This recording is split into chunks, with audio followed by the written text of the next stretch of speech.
찬송을 받으시기 합당하신 아버지 하나님, 주님의 높으심 사랑과 그 은혜를 감사하며 주님을 찬양합니다.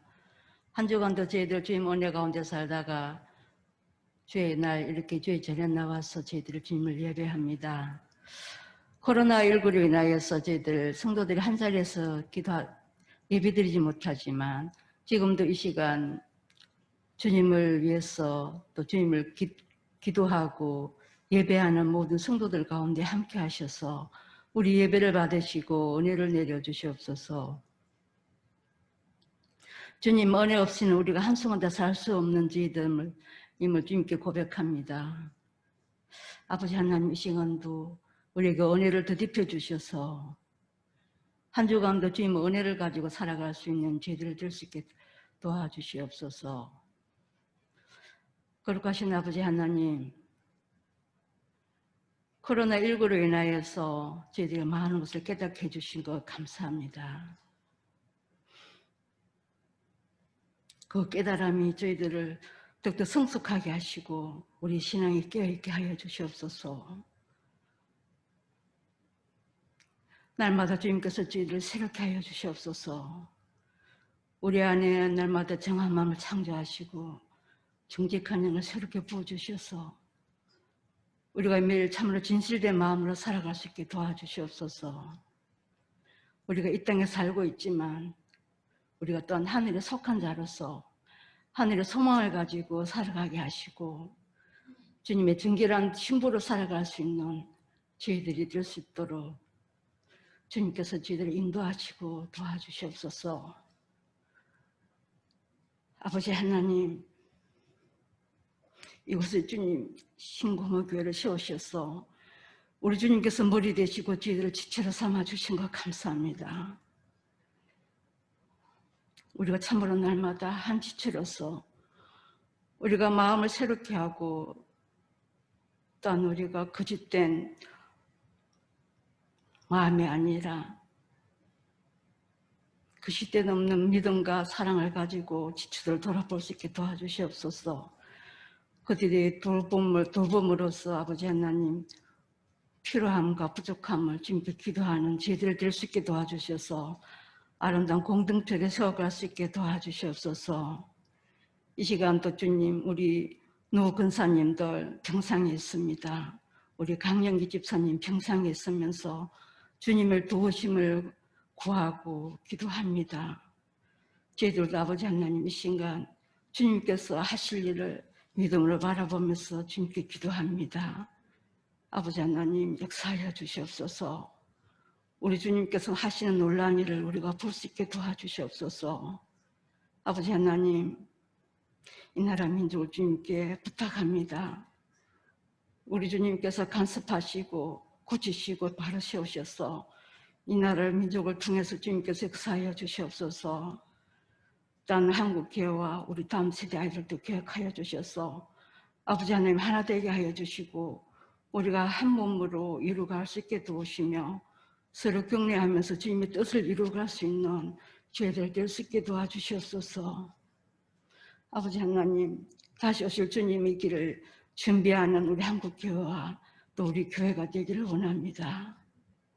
다음 세대 우리 아이들에게, 우리 청년들에게 은혜를 부어주시고 그들이 참으로 주님을 바로 알게 도우시고 사명감을 가질 수 있게 우리 주님께서 도우시고 인도하여 주시옵소서. 우리 청년들과 우리 아이들이 참으로 주님 안에서 날마다 뜻을 정하고 마음을 정하여서 우리 주님의 뜻을 이루어가게 하여 주시고 헌신되는 아이들이 많이 있었으면 참 좋겠습니다. 아버지 하나님, 이 시간도 주의 말씀을 듣습니다. 우리가 아버지 하나님 주님께 기도하지만 얼마나 주님 바라고 원하는 것을 기도하고 있는지 모르겠습니다. 우리 주님께 깨달음을 주시옵소서. 우리 마음을 열어주셔서 아버지 하나님, 주님께서 오늘도 우리를 위해서 말할 수 없는 탄식으로 기도하는 그 기도가 우리의 기도가 되기를 원합니다. 성령께서 우리 마음을 조명하여 주셔서 우리 마음, 주님의 마음을 우리가 한테 부어주시고 기도의 영도 부어주시옵소서. 말씀을 전하신 목사님에도 주의 영이 함께하여 주시옵소서. 세상 끝날까지 함께 하시는 주님께 감사드리며 이 모든 말씀을 예수님 이름으로 기도드립니다. 아멘. 네, 오늘 우리에게 주시는 하나님 말씀 구약 성경 시편 28편 1절에서 9절까지 말씀입니다.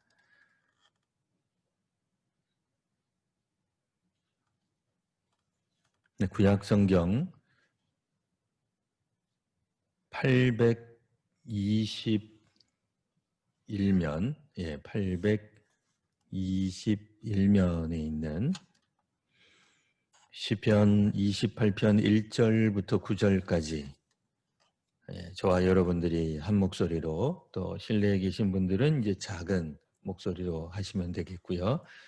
영상을 통해서 예배를 드리시는 분들은 큰 목소리로 우리 함께 봉독하도록 하겠습니다. 여호와여, 내가 주께 부르짖으오니 나의 반석이여 내게 귀를 막지 마소서. 주께서 내게 잠잠하시면 내가 무덤에 내려가는 자와 같을까 하나이다. 내가 주의 지성소를 향하여 나의 손을 들고 주께 부르짖을 때에 나의 간구하는 소리를 들으소서. 악인과 악을 행하는 자들과 함께 나를 끌어내지 마옵소서. 그들은 그 이웃에게 화평을 말하나 그들의 마음에는 악독이 있나이다.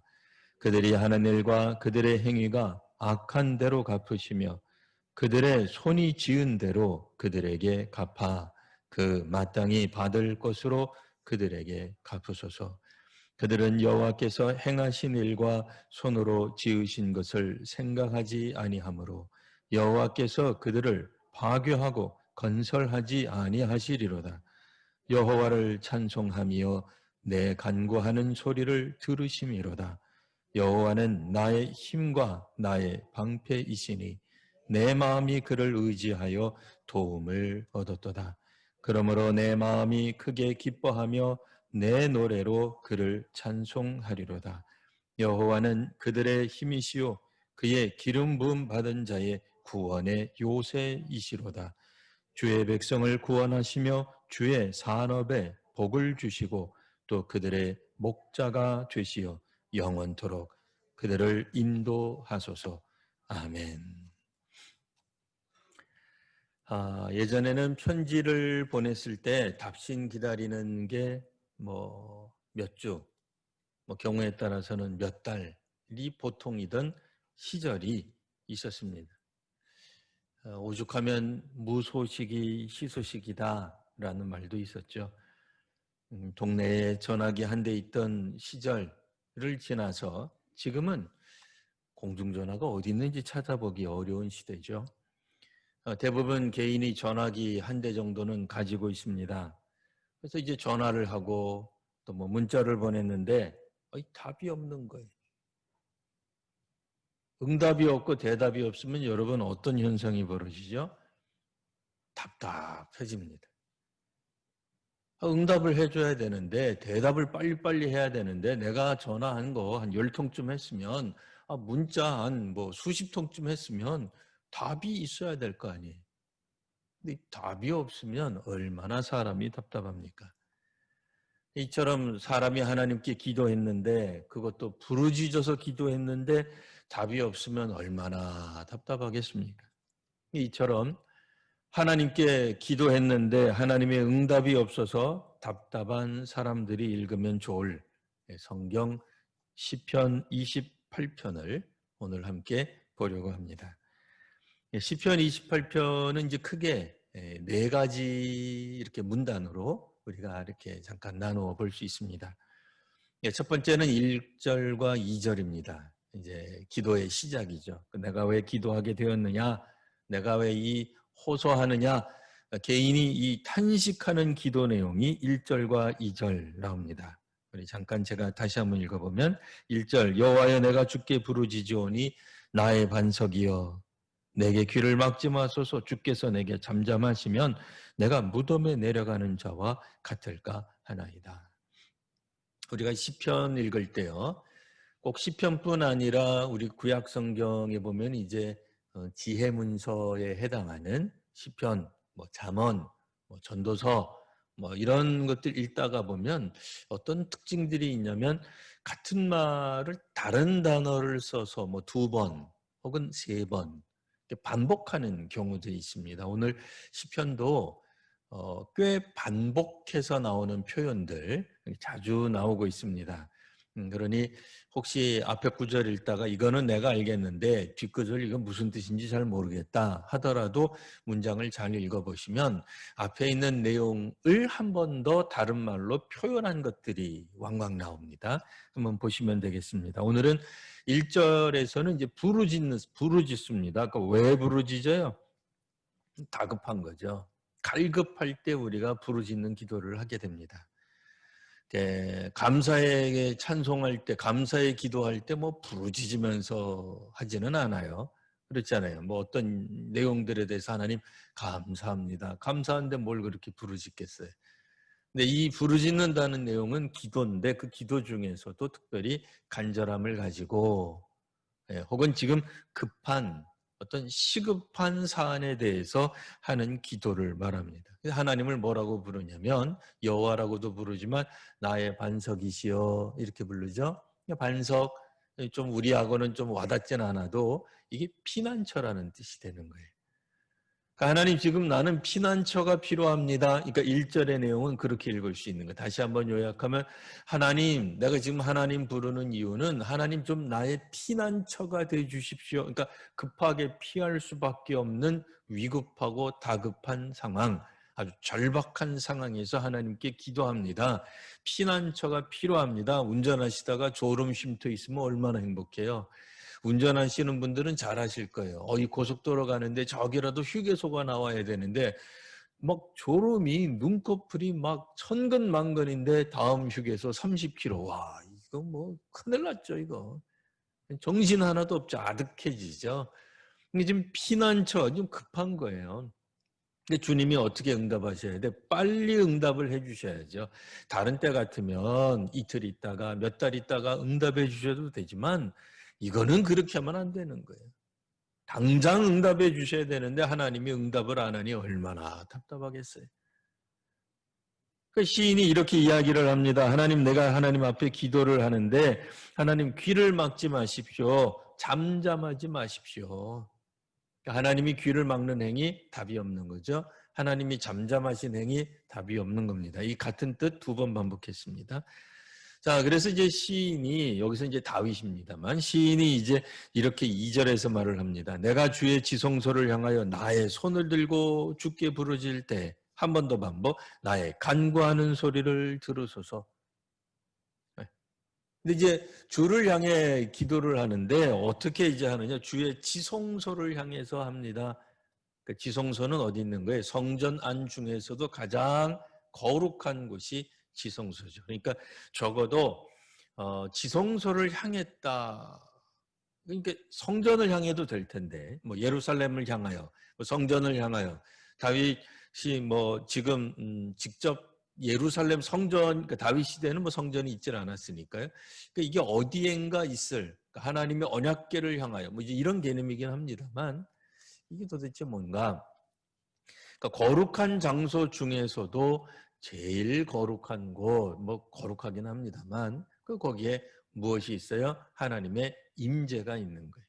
하나님의 언약궤는 하나님의 임재를 뜻하는 거. 하나님 거기 계시는 거예요. 그러니까 주님을 향해서 부르는 것 동일한 표현입니다. 예, 그러니까 거룩한 그곳에 가서 오늘 우리식으로 좀 더 이렇게 번역하면 성전에 와서 혹은 성전을 향하여, 그러니까 성전 그 자체에 와 있을 수도 있고 방향성을 성전으로 두고 기도할 수도 있는 거예요. 자, 이렇게 이제 기도를 하는데 오늘 이제 내용은 그 얘기죠. 어떤 내용이요? 하나님이 만일 내가 이렇게 기도를 하는데 계속해서 응답을 안 하시니 1절에서 나온 것처럼 내 상태가 어떻게 됐다는 거예요? 무덤에 내려가는 자와 같을까 합니다. 내가 죽은 자와 같습니다. 그러니까 요즘 우리말로 하면 물 한 모금 안 마시고 한 번에 고구마 10개 먹은 거하고 똑같습니다. 조금 있으면 저 체에서 죽을 겁니다. 하나님 기도를 좀 응답해 주십시오. 제 기도를 좀 들으셨으면 들으셨다는 뭐 사인이라도 조금이라도 보여주셔야지 그렇게 가만히 계시면 나 죽겠습니다. 자, 그러면 이 시인이 다윗이 이렇게 답답해하는 내용이 뭘까요? 예, 그 내용이 바로 3절과 5절에 나옵니다. 기도 내용입니다. 예, 눈으로 보시면서 제가 한번 또 읽어드립니다. 3절 악인과 악을 행하는 자들과 함께 나를 끌어내지 마옵소서. 아, 악인들 때문이구나. 예, 악인과 악을 행하는 자 두 번 반복 나오죠. 뭐 같은 뜻이에요. 뭐 악인과 죄인, 뭐 다른 성경에는 죄인이라고도 번역되어 있는데 결국은 다 이제 같은 뜻이에요. 뭐 죄인 따로 있고 악인 따로 있는 게 아니라 악한 사람들 때문에 그렇습니다. 근데 이 악한 사람들을 도대체 누굴 보고 악하다고 말을 하는 거냐? 예, 이들의 특징이 나옵니다. 3절 중반절, 하반절. 그들은 그 이웃에게 화평을 말하나 그들의 마음에는 악독이 있나이다. 다윗이 지금 갈급해하는 그 기도의 대상, 누구 때문에 기도를 시작했느냐? 악인들 때문에 기도를 시작했는데 이 악인들의 특징이 한마디로 말을 하면 이들은 이웃에게 화평, 곧 평화를 외치는 사람들이. 우리로 말하면 이분들이 단순한 악인들이 아니죠. 예, 오늘 우리식으로 말하면 이제 정권 가운데 있는 사람이에요. 위정자 중에 있는 사람들이. 이분들이 통치하는 사람들 중에 있는 거예요. 우리식으로 말하면 이제 귀족이죠. 왕족이에요. 그러니까 다윗이 아닌 또 다른 왕족. 뭐 다윗만 왕가가 있는 게 아니잖아요. 다윗은 유다 지파지만 그 이전에 있었던 왕 사울 같으면 베냐민 지파 있었단 말이에요. 그러니까 우리로 말하면 어디 이씨라고 말하는 것처럼 왕족이 있는 거예요. 그래도 그들이 뭐 아무리 몰락했어도 상당한 영향력을 끼치고 있죠. 예, 그런 사람들이 말을 하는 거예요. 호시탐탐 다윗을 물리치고 그 차기 왕권을 노리는 사람들이 있단 말이에요. 그러니까 그들도 오늘 우리식으로 말하면 정치인이에요. 왕족이에요. 귀족이에요. 근데 이들은 악한 사람들인데 이유는 입만 열면 이분들은 내가 국민 여러분들에게 시민 여러분들에게 평화를 가져다 주는 정책을 펼치겠습니다. 라고 말을 하는 거예요. 또 실제로 이분들은 자신들이 한 일들이 평화라고 주장을 하는데 마음으로는 뭐가 있다는 거예요? 악독이 있는 거예요. 악이 숨겨져 있는 거예요. 안 하는 게 아니에요. 하기는 해요. 겉으로는 다 화평을 위한 평화를 위한 어떤 일들을 하는 거예요. 평화자 들어가는 수많은 일들을 하는 거예요. 뭐 세상과의 평화, 적군 간의 평화, 이웃 간의 평화, 뭐 혹은 부자와 가난한 자사들의 어떤 평화, 혹은 불합리 가운데 나타나는 어떤 평화, 뭐 이런 것들을 이야기하지만 실제로 그들의 마음 가운데 들어가 있는 건 악이 도사리고 있어요. 그러니까 겉과 속이, 안팎이 다르다 그 얘기예요. 시민들에게, 국민들에게, 백성들에게, 오늘 성경에는 이웃들에게 평화를 말하지만 실제로 그들이 가지고 있는 건 악이다 그 얘기예요. 그래서 4절에 보면 그들이 하는 일, 그들의 행위가 악한 대로 갚으시며, 짧게 얘기하면 뭐예요? 그들 하는 대로 갚아 주십시오. 그러니까 말로만 하는 것이 아니라 실제로 행하는 게 악이기 때문에 악한 행위를 하니 악을 좀 갚아 주십시오. 또 두 번째는 그들 손으로 지은 대로 그들이 하는 거예요. 이뤄내는 거예요. 뭐 법을 만들든 어떤 정책을 펼쳐나가든 뭐 하는 일들이 손으로 하는 일들이에요. 그들이 지은 것, 만든 것, 건축한 것, 만들어낸 것, 그들의 어떤 유산들 이런 것들대로 갚아서 그들에게 그대로 보응해 주십시오. 이들이 또 어떤 특징이 있어요? 5절 보시면 그들은 여호와께서 행하신 일, 4절에 있는 그들이 행한 일과 대비가 되죠. 또 5절 계속 읽으면 손으로 지으신 것을 생각하지 아니합니다. 여호와께서 손으로 지으신 것, 하나님이 만드신 그러니까 조물주이신 하나님이 만드신 어떤 것들, 뭐 이런 것들을 생각하지 않습니다. 자기들 만든 것, 자기들이 행한 것만 주장한다 그런 얘기예요. 생각하지 않는다라는 말은 아랑곳하지도 않고 대수롭지 않게 여긴다라는 뜻입니다.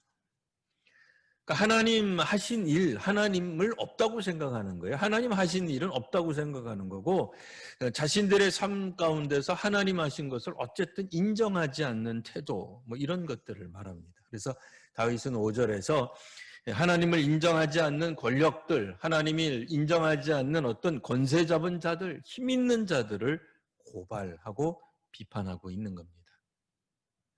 오늘날 개념으로 다시 한번 이 5절을 생각해 보면 5절은 우리가 조금 더 생각을 해봐야 돼요. 오늘날 개념으로 우리가 굉장히 좋게 말하는 거예요. 5절 개념. 그러니까 5절에 나타난 그 악인들이 한 행위 뭐예요? 그들의 어떤 정치 행위에서 하나님을 빼놓은 거예요. 이걸 현대적 개념으로 좋게 말하면 종교 분리를 잘했다. 이렇게 말할 수 있어요. 옛날에는 종교가 정치에 간섭하는 일들이 왕왕 있던 시절이었습니다. 옛날에 동서양을 막론하고 다 그랬어요. 근데 현대 사회에서는 그렇기 때문에 국가는 사실 종교로부터 어느 정도 중립적일 필요가 있습니다. 뭐 우리도 뭐 고려가 무슨 종교 때문에, 뭐 조선은 꼭 종교라고 말하기는 어렵습니다만 무엇 때문에, 뭐 그런 얘기들 많이 듣잖아요. 뭐 중세는 우리가 이제 유럽의 역사를 이야기할 때 중세는 또 어떤 그런 로마 천주교 때문에 상당한 어떤 문제가 있었다. 그렇게들 얘기하잖아요. 그러니까 그런 점에서 정치와 종교는 분리되어야 될 필요가 있을 것입니다. 또 그렇게 믿고 우리가 지금까지 살아왔던 것입니다. 종교가 정치의 건습을 너무 많이 해서 문제가 될 수도 있지만 또 우리 한 가지 생각할 것, 이번에는 정치가 종교에 너무 간섭을 많이 한다. 이것도 이제 문제가 되겠습니다. 여하튼 오늘날에는 정치와 종교 혹은 정치인과 종교인이 완전히 분리되는 시대는 아닙니다. 이를테면 정치가 왕족이라든지 뭐 귀족이라든지 양반, 우리 옛날 조선시대로 말하면 양반 같은 소수 엘리트들의 전유물이 아닌 시대에서 오늘 우리가 살아가고 있습니다. 지금은 어떤 시대예요? 주권은 국민에게 있고 모든 권력은 국민에게서 나온다는 나라에서 우리는 살고 있습니다. 종교 또한 마찬가지입니다. 특별히 이 기독교 같은 경우에는 소수의 아주 극소수의 사람만이 하나님의 부름을 받는다든지 하나님의 음성, 신의 음성을 듣는다고 말하지 않아요. 물론 여전히 다른 종교는 신의 대언자라든지 뭐 영매라든지 무당처럼 아주 소수의 사람들만이 신내림을 경험하거나 혹은 신의 음성을 직접 듣거나 뭐 혹은 신이 뭐 그를 통해서 뭔가를 행하거나 직접 행하거나 혹은 그 종교에서 말하는 어떤 그 종교의 궁극에 도달하는 사람은 아주 소수다. 뭐 이렇게 말하는 종교가 여전히 있습니다. 없다는 건 아니에요. 그러나 일반적으로 우리가 종교 분리 이야기할 때 서양에서 나올 때는 그 정치와 종교를 이야기할 때 이제 기독교였단 말이에요. 그 기독교가 지금 오늘 우리들이 볼 때 소수만 우리가 구원받는다고 얘기하나요? 아니에요. 교회 다니는 사람 다 누구나 다 주님의 음성을 들으며 주의 말씀이 적혀 있는 성경을 스스로 읽을 수 있게 되어 있어요. 어느 특정한 사람들만 신의 계시를 독점한다고 생각하지 않죠. 그러니까 그런 의미에서 정치와 종교가 또 옛날에는 정치인 따로 종교인 따로였어요. 근데 정치가 엘리트만 정치하는 것도 아니고 종교도 엘리트만 뭐 우리가 종교 신앙생활하는 거 아니에요. 여튼 다시 한번 우리가 5절 생각해 보면 현대적 개념으로는 종교 분리를 잘 정착한 것처럼 보여요. 왜? 그들이 어떤 그런 정치를 할 때, 정책을 펼쳐나갈 때 하나님을 일단 제껴놓고 하나님 하신 일, 뭐 하나님 너무 우리 정치에 개입하지 마세요. 이렇게 말한 것처럼 말하고 있지만 5절이 말하는 것은 당연히 그런 뜻은 아니죠. 무슨 뜻이에요? 그들이 하고 있는 이웃에게 화평을 말하고 평화를 말하고 정권을 말하고 백성을 다스리는 마음, 그 말하는 가운데 하나님을 인정하지 않고 있는 것, 이게 이제 문제가 되는 겁니다. 물론 기독교 국가가 아닌 나라들 입장에서는 이 5절이 굉장히 불쾌할 수도 있겠습니다만 뭐 기본적으로 시편이 믿는 사람들을 대상으로 믿는 사람들이 읽었던 내용입니다. 때문에 이스라엘 구약 시대 때 이스라엘 같은 경우는 하나님이 행하신 일, 하나님이 손으로 하신 일을 생각하지 않는 정책, 이건 상상할 수 없는 거죠. 오늘날 이 시대도 마찬가지입니다. 정교 분리가 지나치게 강조되다가 보니 어느덧 정부 사람들이 하나님 하신 일 거의 인정하지 않습니다. 빼놓고 어떤 일들을 한다, 그 얘기예요. 자, 그러니 이제 다윗은 너무 답답한 거예요. 자기도 왕이지만 자기 주변에 있는 신하들, 뭐 왕족들 혹은 귀족들이 하나님을 인정하고 하나님의 법도를 실현하는 그런 정책을 펼쳐나가야 되는데 그걸 하지 않는 거예요. 사람들 듣기에 좋은 화평, 평화의 말만 계속 이야기하는 거예요. 다른 이제 그 예언서 같은 거를 이제 빌려서 우리가 읽는다면 사람들 듣기 좋은 말로만 해주는 거예요.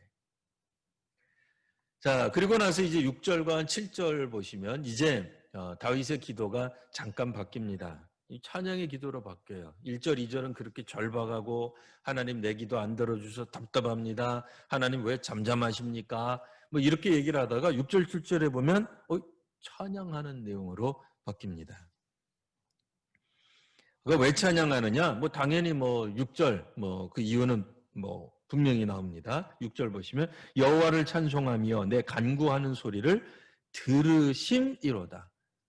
당연히 그렇죠. 우리가 이 답답함이 해결되는 거 딱 하나밖에 없어요. 하나님이 내 기도를 들어주셨다는 확신이 없어서 답답했는데 6절, 그러니까 무슨 일이 어떻게 벌어졌는지는 모르겠어요. 그런데 그 사이에 하나님이 우리의 기도를 들어준, 그러니까 다윗의 기도를 준 사건이 있었다, 그 얘기예요. 뭐 구체적으로 어떤 일인지는 모르겠어요. 안 나오니까요. 하지만 분명한 건 하나님이 다윗의 기도를 들어주시사 다윗이 이제 기뻐하면서 하나님 찬송합니다. 이렇게 얘기하는 거예요. 7절 여호와는 나의 힘과 나의 방패이시니 피난처 되시니 이제 피할 수가 있게 된 거예요. 그러므로 내 마음이 크게 기뻐하며 내 노래로 그를 찬송하리로다. 오늘 성경 말씀 다 중요하지만 한 절만 밑줄 친다 그러면 7절 하반절 내 노래로 그를 찬송하리로다. 밑줄 치시는 거예요. 밑줄 치고 우리 다시 한번 이 구절 보겠습니다.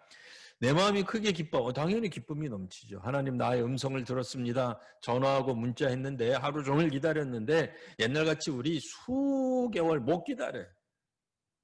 금방 응답이 와야 되는데 답이 안 오다가 그날 저녁에 답이 온 거예요. 얼마나 우리 마음이 시원해지겠어요. 요즘 우리말로 사이다 먹은 것 같은 거죠. 시원한 감정을 느낄 때 뭐라고 하느냐? 기뻐하며 중요한 것 내 노래로 그를 찬송하리로다. 내 노래가 뭐예요? 내가 만든 노래죠. 내가 하는 노래예요. 만들었을 수도 있고 내가 하는 것일 수도 있어요. 뭐가 되었든지 간에. 중요한 건 뭐예요? 자기의 삶의 경험이 있으셔야 돼요. 우리 남의 노래로 못 부릅니다. 찬송가는 말할 것도 없거니와 유행가 얘기 잠깐 하면 유행가를 부르겠다는 얘기는 아닙니다. 유행가 얘기 잠깐 하면 여러분 어떤 유행가는 그것이 발라드풍이든 아니면 옛 노래처럼 우리가 부르는 그런 어떤 트로트가 되었던 댄스 음악이 되었던 유행가가 너무 좋은 거 그냥 어떤 분들은 박자가 그런 사람도 있지만 여기 계신 분들은 대개 박자보다는 뭘 좋아해요? 가사가. 우리 가사를 참 좋아해요. 가사 때문에 우리 감동받는다 그 얘기. 깜짝 놀랄 때 있죠. 찬송가에만 가사에 은혜 받는 줄 알았더니 유행가에도 가사의 은혜를 받아. 은혜라고 하면 이상하고 감동을 받아요. 왜 받아요? 내 얘기하는 것 같으니까. 어쩌면 내 삶을 그렇게 이 유행가 이 작사가가 어떻게 이렇게 알고서 내 얘기를 해주는지 기가 막히게 내 얘기를 적어놓은 거예요. 그러면 어떻게 돼요? 그 노래가 좋아져요. 하루에 10번, 100번 들어도 질리지가 않아요. 그게 뭐예요? 그게 내 노래예요. 자기 노래가 돼요. 물론 남의 노래, 남이 만들었고 남이 부르는 거예요. 근데 내 노래가 되는 거예요. 왜? 내 삶의 경험과 일치하고 공유하고 공감되는 부분이 많을 때 우리 유행가도 같이 부를 수 있는 거예요. 근데 여기서 말을 하는 하나님 앞에 나아가 감사의 기도를 드리며 감사의 기도 내용이 뭐예요? 나의 노래예요. 내 노래는 뭐예요? 그러니까 내가 경험한 하나님을 노래하는 거예요. 내 기도에 응답하신 그 하나님을 말하는 거예요. 그러니까 내 경험이요, 내 세월이요, 내 이야기가 있으셔야 돼요. 여러분 신앙생활 하는데 하나님과 만난 내 이야기가 없으면 안 돼. 다 남의 이야기. 남의 교회 갔더니 어떻더래, 남의 목사님은 어땠더래, 남의 저쪽 교회 권사님은 이런 경험이 있더래. 무슨 소용이 있어요? 물론 흥미는 자극할 수는 있어요. 그래, 그런 일이 있었어. 재밌겠네, 신기하네, 신비하네, 그럴 수는 있는데 아니 신앙이라고 하는 게 뭐예요? 내가 감사의 기도를 드릴 수 있는 거는 감사는 어디서 나오는 거예요? 내 속에서 나. 그러니까 내 경험, 내 실존, 내 체험, 내 이야기에서 감사가 나오는 거예요.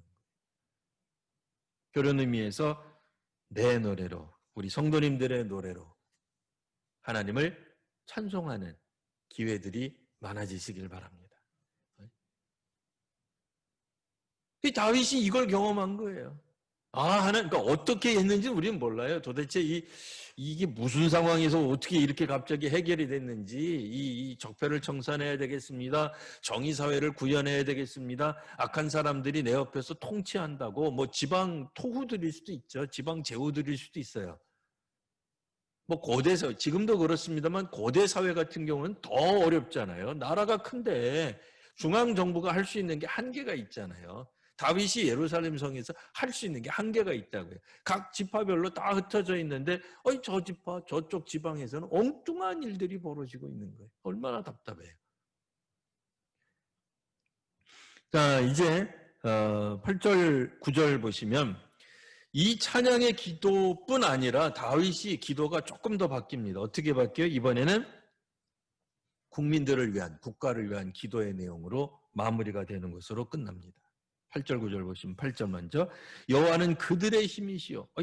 나의 힘이시오는 괜찮은데 그들의 힘이 왜 나와요? 7절에 그랬잖아요. 여호와는 나의 힘이시오. 나의 방패입니다. 개인 기도 맞잖아요.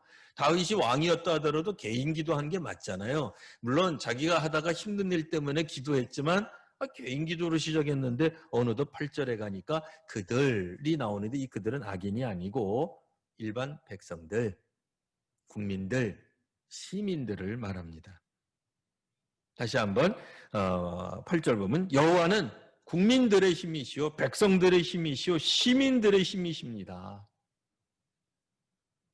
그 다음에 똑같은 뜻은 아닙니다만 그의 기름 부음 받은 자의, 그러니까 주께서 여기서 말하는 그는 하나님이에요. 여호와께서 기름 부은 자 누구예요? 왕이에요. 뭐 때로는 선지자, 뭐 제사장이 될 수도 있습니다. 여기서는 왕. 그러니까 다윗 자신이에요. 나의 구원의 요새가 되십니다. 다윗이 뭐라고 지금 기도를 하는 거예요? 자, 주님은 주의 백성들에게 힘이 되시고 주님이 기름 부어 세운 그 주님의 백성들에게서 왕노릇하라고 대표하라고 하는 왕에게도 힘이 되어 주십니다. 라는 뜻이에요. 우리 생각해 볼 수 있는 거죠. 왕이란 누군가? 백성을 우선하는 사람이 되어야 되는 거예요. 왕이란 누군가? 하나님을 의지하여 하나님께 도움을 받고자 하는 사람이 진정한 의미의 왕이 되어야 됩니다. 이런 사람이 정책을 펼치면 어떡하겠어요? 당연히 하나님 행하신 일, 하나님 손으로 만드신 일들, 뭐 자연이 되었던 생태계가 되었던 뭐 섭리가 되었던 창조 원리가 됐던 그런 것들을 인정할 줄 아는 그런 통치자, 왕이 되는 거예요. 그리고 왕 스스로도 말을 해요. 뭐라고 얘기해요? 하나님이 백성들의 힘이 되시는 겁니다. 자기라고 얘기 안 해요. 자기가 평화를 주고 자기가 막아주고 이야기 아니에요. 하나님이 힘이 되시고 하나님이 구원의 요새, 피난처, 산성, 방어가 되십니다. 얘기하는 거예요. 9절 주의 백성을 구원하시며 주의 산업에 복을 주시옵소서 이렇게 되어 있죠. 자, 제가 설교 때 이야기 말씀드렸죠. 주의 백성까지는 알겠는데 주의 산업에 복을 주시고, 이 산업이라는 단어 요즘 젊은이들에게 물어보면 산업이란 뭐예요? 농업이나 공업 같은 걸 말하죠. 생산을 목적하는 일이 산업이죠. 오늘날 이 사전 찾아보면 이제 그 뜻이 아니에요. 이 성경에 나와 있는 산업은 분명히 산업이라고 쓰여져 있긴 한데 그 뜻이 아니에요. 그 뜻이 아니고 주님의 상속 혹은 주님의 유산 혹은 주님의 소유라고 하는 뜻이에요. 이게 이제 성경이 우리말로도 약간 옛날에 번역이 됐잖아요. 이제 그 90년대 이제 초반, 중반 이렇게 거쳐서 우리가 성경을 조금씩 번역을 새롭게 하기는 했습니다만, 이 학자들 입장에서는 이 단어가 어렵지 않은 것 같아요.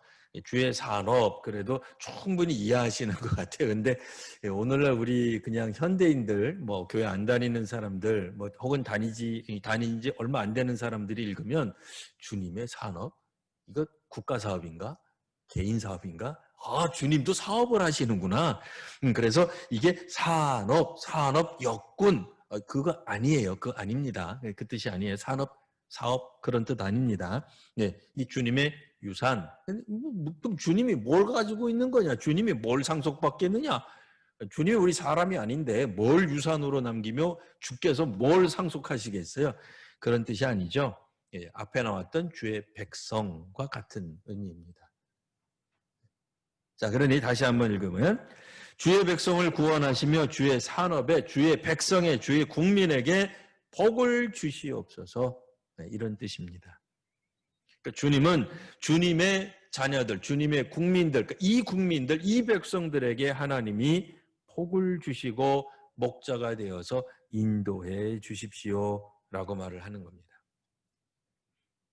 오늘 9절에서는 뭘 봐요? 예, 백성에게, 국민들에게 복을 주는 이는 왕이 아니다. 그 얘기하는 거예요.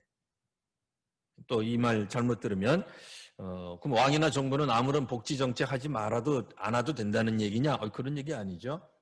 어떤 왕이 되었든 정부가 되었든 이 복을 주는 일, 뭐 혹은 뭐 오늘날 현대적 개념으로는 뭐 복지 정책을 자신들의 업적으로 자랑하지 말아라 그 얘기예요. 근원적으로 하나님이 백성들에게 복을 주실 수 있다 그 얘기. 그래서 하나님이 국민들의 목자가 되시고 시민들의 성도들의 목자가 되어 주셔서 영원토록 인도해 주십시오 라고 왕인 다윗이 왕권을 어떻게 보면 포기하는 듯한 혹은 겸손히 내려놓는 듯한, 왕을 안 하겠다는 뜻이 아니에요. 왕을 하고 있기 때문에 그 악인들 때문에 고통스러웠던 거예요. 자기가 지금 어쨌든 하나님이 인정하는 정책을 펼쳐나가고 있는데 그렇게 안 하는, 다른 마음 품고 있는 신하들이 너무 주변에 많아서 힘든 거예요. 그것 때문에 결국엔 백성들이 고통을 받는 거예요. 통치자들, 다스리는 사람들, 현대적 개념으로는 정치인들이 하나님 인정하지 않는 사람들일 경우에 결국에 그들이 당하는 고통은 백성들이, 국민들이, 시민들이 받게 되어 있는 거예요. 다윗의 기도가 그런 의미에서 개인 기도로 시작했다가 결국엔 국민들을 위한 기도, 국가를 위한 기도로 마무리가 되고 있는 겁니다. 오늘 악인들과는 사뭇 다른 이런 다윗의 모습을 볼 수 있죠. 예, 악인들은 자신들이 이 나라에, 이 국가에, 이 세계에 평화를 가져다 준다고 외치지만 다윗은 그렇게 생각하지는 않습니다.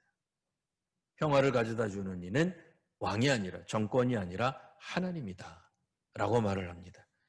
또 하나님이 행하신 일과 손으로 지으신 일을 인정하지 않는 악인들과 다르게 다윗은 하나님 행하신 일, 하나님 손으로 지으시고 만드신 일들에 대해 인정하는 모습을 보여줍니다. 오늘 우리도 하나님 하신 일들을 인정하며 범사의 그를 바라며 하나님께 간절히 기도할 때 때로는 응답이 즉각적으로 오지 않아서 답답할지 몰라도 끝까지 기도하는 거예요. 그리고 기다리는 거예요. 그때 하나님이 우리의 답답함을 풀어주실 것입니다. 오늘 다시 한번 다윗처럼 하나님 앞에 나아가 기도하고 또 다윗처럼 우리들 자신들의 이야기로 하나님을 이야기할 수 있는 하나님 만난 이야기들을 남 이야기가 아니라 우리 이야기로, 내 이야기로 말할 수 있는 우리 귀한 성도님들, 또 우리 한국교회가 되시기를 바랍니다. 기도하겠습니다. 걸어가신 주님, 오늘 하나님의 말씀을 들으며 주 앞으로 나아갑니다. 다시 한번 주의 말씀 속에서 새롭게 깨달음이 있게 하여 주시고 우리 말씀이, 하나님의 말씀이 오늘 우리에게 양약이 되게 하시고 내 입에 꿀과 같이 단 하나님의 말씀이 되게 하여 주시옵소서. 오늘도 우리 정치하는 이들을 위하여 기도합니다.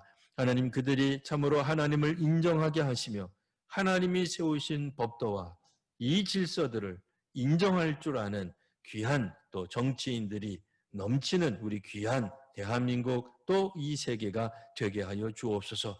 거룩하신 우리 구주 예수님 이름으로 기도드리옵나이다. 아멘. 이제는 우리 구주 예수 그리스도의 은혜와 아버지 하나님 극진하신 사랑하심과 성령의 충만케 하시는 역사하심이 오늘도 하나님의 말씀에 머리 숙여 귀 기울여 들으며 하나님의 은혜가 오늘 우리와 우리 가정과 이 민족 위에 넘치기를 소원하는 믿음의 사람들 위에 이제로부터 함께 하시기를 축원하옵나이다. 아멘.